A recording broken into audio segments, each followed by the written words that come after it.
હિરલ બેન એ હગી બૂન કરતા વધારે હોય મારે મને મારું સાચવેલું હોય એનું ન સાચવું તો મારા પગ ફમી થઈ જાય એટલે માતા એનો કીધું ચોય પડવા નહીં દેવું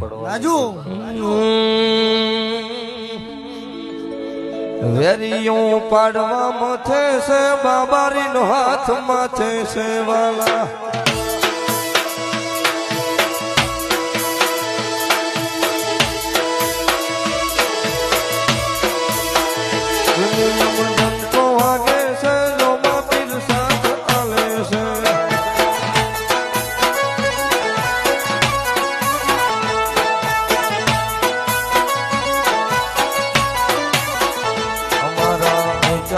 ખર્ચા પૂરા પાડે રોમ સા મન